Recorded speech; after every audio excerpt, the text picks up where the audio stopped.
అస్మద్గురుభ్యో నమః. మిత్రులారా, కార్తీక మాస సందర్భంగా పరమశివుని ఆరాధన, లలిత అమ్మవారి ఆరాధన ఇలాంటివన్నీ మీకు సర్వసాధారణంగా ప్రాచుర్యంలో ఉన్నవి. ప్రాచుర్యంలో లేనిది మరుగున పడిన ఒక చిన్న సన్నివేశాన్ని ఇవాళ మంత్రబలంలో జ్ఞాపకం చేసుకుందాం. ఏమిటంటే ఇది తదియ, దీన్ని విబోధన తృతీయ, విష్ణు గౌరీ వ్రతము, సోదరి తృతీయ అని చెప్తారు. అంటే భగినీ ద్వితీయ అంటే అన్నగారు అక్కడికి వెడతారు, ఇక్కడికి ఆ సోదరి ఇటు వస్తుందన్నమాట. భగినీ ద్వితీయ తర్వాత సోదరి తృతీయ, అగో ఆ విశేషం ఇది. ఇవాళ చక్కగా పాలు, పెరుగు, వెన్న, పాలతో చేసిన పదార్థములు స్వామివారికి నివేదించండి, ఇష్టదైవానికి నివేదించండి. ప్రత్యేకించి కార్తీక దామోదర వ్రతమనే విశేషంలో ఇవాళ ఆరాధించాల్సిన స్వామిని క్షీరసాగర శయనుడైన స్వామిని ఆరాధించండి అని అంటారు. క్షీరసాగర తరంగ సీకరాసార తారకిత చారుమూర్తయే భోగి భోగ శయనీయ శాయినే మాధవాయ మధు విద్విషే నమః. పాలకడల్లో శయనించి ఉంటాడు ఆయన.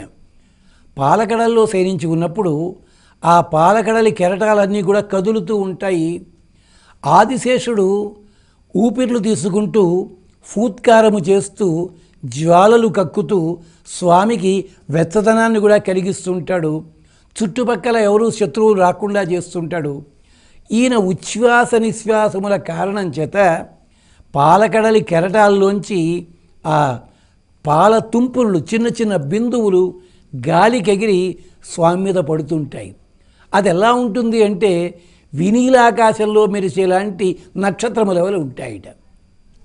క్షీరసాగర తరంగ సీకరాసార తారకిత చారుమూర్తయే అంటే నక్షత్రం కరిమించి మాయమవుతుంటుంది. అలాగే క్షీర బిందువు ఒకసారి పడుతుంది, మెరుస్తుంది, మళ్ళీ జారిపోతుంది, మాయం, మళ్ళీ కొత్తది, ఎప్పటికప్పుడు అలాగట. క్షీరసాగర తరంగ సీకరాసార తారకిత చారుమూర్తయే భోగి భోగ శయనీయ శాయినే. అసలు స్వామి అలా శయనించి ఉంటేట చాలా అందంగా ఉంటుందట. వెండి గిన్నె లోపల పాలల్లో విత్తనం వేస్తారట.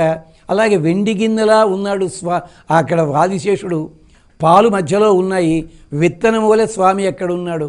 భోగి భోగ శయనీయ శాయినే మాధవాయ, ఆయన మాధవుడు, మాయాధవుడు.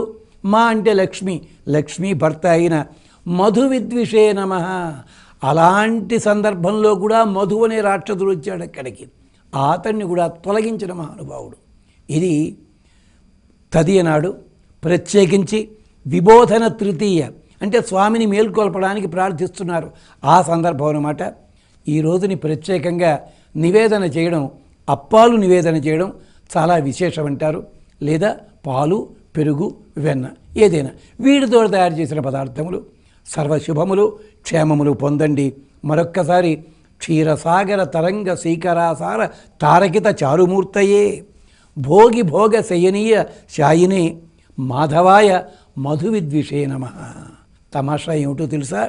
ఇది శత్రుజయము, అలాగే నరఘోష నివారణ, ఈ రెండిటికి కూడా ఈ మంత్రం ఉపయోగిస్తుంది. సరే, కార్తీక మాసం కనుక కార్తీక మాసంలో స్వామి కార్తీక దామోదర ఆరాధన దానికి కూడా వినియోగిస్తుంది. ఇది అంటే ఉభయతారకంగా ఉంటుంది.